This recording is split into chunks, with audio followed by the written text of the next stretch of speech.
Selection mind academy में आपका स्वागत है। हम पढ़ रहे हैं भारतीय राज्य व्यवस्था मतलब पॉलिटी। ये हमारा पॉलिटी का 5वां वीडियो है। इसके पहले 4 और वीडियो आ चुके हैं। अगर आपने उन्हें नहीं देखा है तो उन्हें भी जाकर देख लें।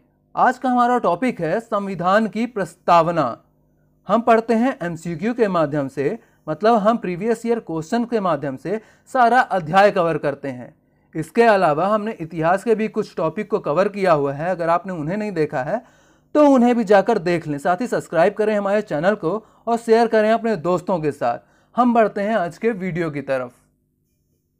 संविधान के अंतर्गत भारतीय लोकतंत्र के आदर्शों को हम कहाँ देख सकते हैं? इसके ऑप्शन है प्रस्तावना में, भाग 4 में, भाग 3 में या भाग 1 में। इसका उत्तर होगा प्रस्तावना। देखिए, भारतीय संविधान के अंतर्गत भारतीय लोकतंत्र के आदर्शों की झलक हमें भारत के संविधान की प्रस्तावना में देखने को मिलती है।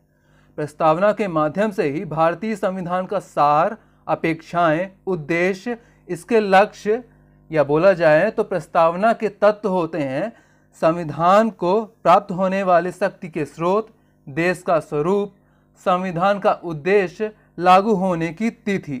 इस सभी को हम प्रस्तावना में देख सकते हैं। इसका उत्तर हो जाएगा प्रस्तावना। अगर हम सिर्फ 4 लाइनों में संपूर्ण प्रस्तावना को समराइज करें तो प्रस्तावना के 4 तत्व होते हैं। कौन कौन से? पहला तत्व है संविधान की शक्ति का स्रोत, जो कि है हम भारत के लोग अर्थात जनता। दूसरा तत्व है देश का स्वरूप, जो कि होगा संप्रभु, समाजवादी, पंथ निरपेक्ष, लोकतंत्र, गणराज्य और अखंडता। तीसरा इसका तत्व है संविधान का उद्देश्य, जो कि है समानता, स्वतंत्रता, न्याय, व्यक्ति की गरिमा, बंधुत्व व एकता।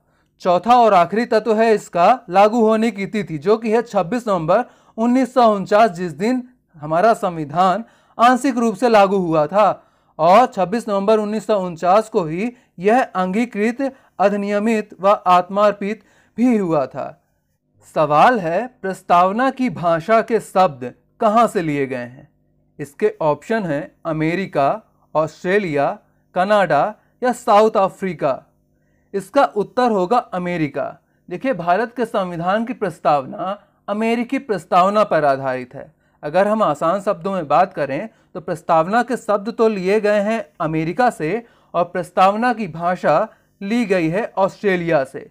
आपको हम ये भी बता दें कि 13 दिसंबर 1946 में प्रस्तुत प्रस्ताव, उद्देश्य प्रस्ताव विस्तारित रूप से भारत के संविधान की प्रस्तावना बना, जिसे बाद में उद्देशिका कहा गया। और यह पारित किस दिन हुआ था? यह पारित हुआ था 22 जनवरी 1947 को। इस प्रश्न का उत्तर अमेरिका। संविधान की प्रस्तावना प्रियम्बल में भारत को निम्नलिखित में से किस रूप में घोषित किया गया है? मतलब यहाँ आपको देश का स्वरूप बताना है। इसके ऑप्शन हैं एक प्रभुसत्ता संपन्न लोकतांत्रिक गणराज्य, एक समाजवादी लोकतांत्रिक गणराज्य या एक प्रभुसत्ता संपन्न साम्राज्यवादी पंथनिरपेक्ष लोकतांत्रिक गणराज्य या एक गणराज्य। इसका उत्तर होगा एक प्रभुसत्ता संपन्न समाजवादी पंथनिरपेक्ष लोकतांत्रिक गणराज्य। हमारा संविधान लागू किया गया था 26 जनवरी 1950 में। ये सभी तत्व तब हमारे संविधान में शामिल नहीं थे। 1976 मतलब जब 42वां संविधान संशोधन हुआ था, तत्कालीन प्रधानमंत्री इंदिरा गांधी द्वारा गठित सरदार स्वर्ण सिंह समिति की सिफारिश पर, तब इस पर 3 शब्द जोड़े गए थे। कौन कौन से? समाजवादी, पंथनिरपेक्ष और अखंडता। समाजवादी, पंथनिरपेक्ष और अखंडता। इस सवाल का उत्तर है सी। नेक्स्ट, प्रस्तावना संविधान की कुंजी है, यह कथन किसके हैं? इसके ऑप्शन हैं के.एम. मुंशी, ठाकुरदास भार्गव, पालकी वालाजी और बी.आर. अंबेडकर। इसका उत्तर होगा के.एम. मुंशी। देखिए, के.एम. मुंशी जी द्वारा तो कहा गया था कि प्रस्तावना संविधान की कुंजी है या जन्म कुंडली है, और ठाकुरदास भार्गव द्वारा कहा गया था कि प्रस्तावना संविधान की आत्मा है। आत्मा, इनके द्वारा कुंजी और इनके द्वारा आत्मा। पालकीवाला जी ने कहा था कि प्रस्तावना संविधान का परिचय पत्र है। पा से परिचय पत्र, पा से पालकीवाला। और बी.आर. अंबेडकर ने अनुच्छेद 32 जो कि है संवैधानिक उपचारों के बारे में, उसे संविधान की आत्मा कहा था। इस सवाल का उत्तर के.एम. मुंशी। संविधान बनाते समय निम्नलिखित में से कौन सा आदर्श प्रस्तावना में शामिल नहीं किया गया था? इसके ऑप्शन है स्वतंत्रता, समाजवादी, समता या न्याय। इसका आंसर होगा समाजवादी। हमने पहले ही देखा है कि 1976 में मतलब 42वें संविधान संशोधन द्वारा 3 शब्द जोड़े गए थे, समाजवादी, पंथ निरपेक्ष और अखंडता। तो यह शब्द जोड़ा गया था 1976 में, इसलिए इसका उत्तर होगा समाजवादी। संविधान की उद्देशिका या प्रस्तावना का संशोधन आज तक कितनी बार किया गया है? इसके ऑप्शन हैं 3 बार, 1 बार, 2 बार या संशोधन नहीं किया गया। इसका आंसर होगा 1 बार, जो कि 1976 में 42वें संविधान संशोधन द्वारा किया गया। एक बात और बता दें कि केशवानंद भारती बनाम केरल राज्य 1973 में यह कहा गया था सुप्रीम कोर्ट द्वारा कि प्रस्तावना संविधान का भाग है और उसमें संशोधन किया जा सकता है। यह जो संशोधन होगा, आप इसमें 3 बात याद रखेंगे कि जो संशोधन होगा वह विशेष संशोधन होना चाहिए और अनुच्छेद 368 द्वारा ही होना चाहिए। इसमें मूल ढांचा परिवर्तित नहीं होना चाहिए। और एक और महत्वपूर्ण बात कि इसमें जो जजों की बेंच बैठी थी वो थी 13 जजों की, और ये आज तक के सबसे अधिक जजों की बेंच थी। इस सवाल का उत्तर सिर्फ 1 बार। लोकप्रिय प्रभुसत्ता क्या है? इसके ऑप्शन हैं जनता का प्रभुत्व, जनता के प्रतिनिधि का प्रभुत्व, विधि शीर्ष का प्रभुत्व या राज्य के शीर्ष का प्रभुत्व। इसका उत्तर होगा जनता के प्रतिनिधि का प्रभुत्व। देखिए, यह शासन प्रणाली वह है जिसमें जनता अपने प्रतिनिधियों के माध्यम से शासन करती है।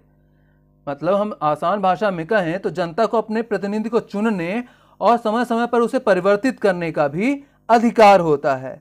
और यह शासन प्रणाली का विकास सामाजिक समझौता सिद्धांत के आधार पर किया गया था। एक बार फिर से, इस शासन प्रणाली का विकास सामाजिक समझौता सिद्धांत के आधार पर किया गया था।